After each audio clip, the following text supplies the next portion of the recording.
السلام عليكم. ازيكم يا جماعه؟ عاملين ايه؟ اللهم صل وسلم على سيدنا محمد. اللهم انصر اخواننا في فلسطين وثبتهم، اللهم امين. وحشتوني جدا.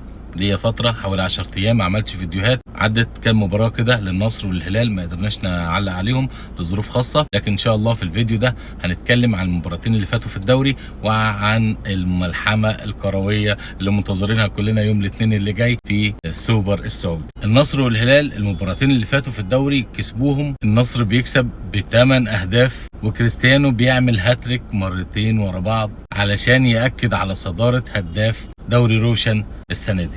والهلال ماشي زي ما هو، والفرق ما بين الهلال والنصر 12 نقطة، ما بيقلوش نقطة واحدة بس لويس كاسترو المباراة اللي فاتت بدأ يفهم اللعبة وقال لك بص خلاص الدوري كده كده راح، انا مش هجري وراه، انا اشوف لي اي بطولة اطلع من الموسم ده بدل ما اطلع صفري، واركز في مباراة السوبر، وركز بعد كده في مباراة الكاس، وبعدين بقى نبقى نشوف الدوري الدنيا هتمشي فيه ازاي. لحقنا الهلال لحقنا، ما لحقناش مش مشكلة، يبقى على الاقل طلعنا بحتى بطولة ولا بطولتين. فبصراحة عجبني قوي تفكير كاسترو الواقعي، تفكير واقعي مليون في المية. انت بعيد عن الهلال فرق 12 نقطة، ريح لعيبتك، ركز، عندك بطولة مهمة جدا وعندك مباراة مهمة جدا في السوبر السعودي في الامارات ما بين الهلال وما بين النصر، وهتبقى مباراة قوية جدا، مباراة صعبة جدا مش هتكون سهلة.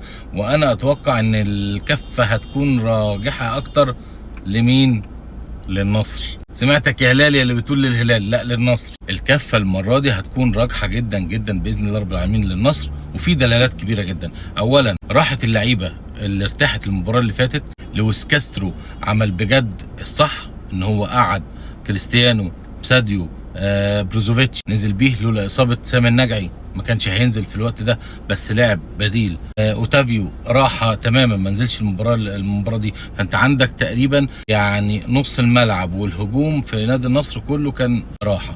فانا اتوقع ان المباراه دي هيبقى فيها تركيز جدا من لاعبي النصر، وهيكون فيها استعداد بدني اكمل للاعيبه النصر. في المقابل الهلال ما ريحش حد خالص. مدرب الهلال فضل ان هو يلعب بكل طاقته، وهو اصلا عنده كده كده متروفيتش مش هيلعب، مصاب لمده شهر ونص تقريبا، يعني اصلا مش هيلعب معاه حتى مباراه العين رايح جاي، ويا عالم يلحق النهائي اذا الهلال صعد باذن الله رب العالمين لنهائي دوري ابطال اسيا مع اللي هيصعد من شرق اسيا. فانت الهلال بيفقد قوته الكبيره جدا متروفيتش في الامام. في المقابل ما ريحش بس غير ياسر الشهراني وسلمان الفرج فقط لا غير، هم دول يعتبر ريحوا. كانوا ما بيلعبش اصلا اساسي الفتره اللي فاتت. لعيبه الهلال كان بصراحه محتاجين راحه مهمه جدا. الماتش اللي فات ده ما كانش ماتش مهم جدا على فكره، وكان ممكن تلعب حتى زي النصر ملاعب كده بالسكند تيم مفيش مشكله وتقدر تكسب وتريح الناس، ولا تنزل في الشوط الثاني وتعوض لو لقيت الدنيا واقفه معاك. بس ما اعرفش مدرب الهلال كان بيفكر ازاي، انه يلعب بسالم الدوسري طول المباراه، انه يلعب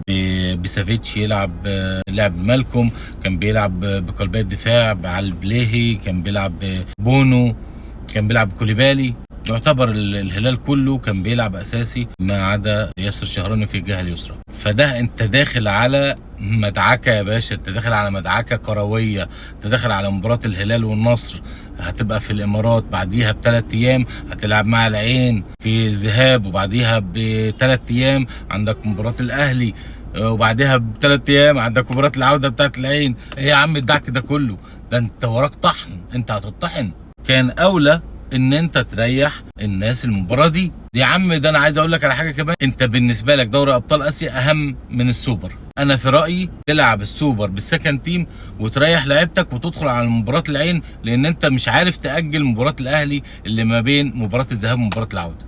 تدخل تطحن العين في الذهاب وفي العوده وتصعد للنهائي. انت بالنسبه لك دوري ابطال اسيا هو اهم حاجه في موسمك السنه دي مع الدوري اللي انت خلاص يعتبر فنشته. بس بقى كده هنشوف الدنيا هتحصل فيها ايه، وهنشوف المباراه هتعمل ايه يوم الاثنين. اتمنى باذن الله رب العالمين نشوف مباراه دسمه كرويه ممتعه جدا شيقه، واتمنى المكسب يكون للنصر باذن الله رب العالمين، وانه ياخد كاس السوبر ان شاء الله رب العالمين، وتكون بطوله في دولاب النصر السنه دي، ويا رب تكون مع بطوله كاس الملك وتبقى بطولتين، لان انا ما اتوقعش ان الدوري هنلحقه وخلاص احنا طلعنا من اسيا. نشوفكم ان شاء الله يا جماهير النصر، جماهير الهلال، نشوفكم باذن الله رب العالمين في ملحمة كروية في الملعب وخارج الملعب ما بين الجماهير ان شاء الله يوم الاثنين. بالتوفيق للجميع، سلام.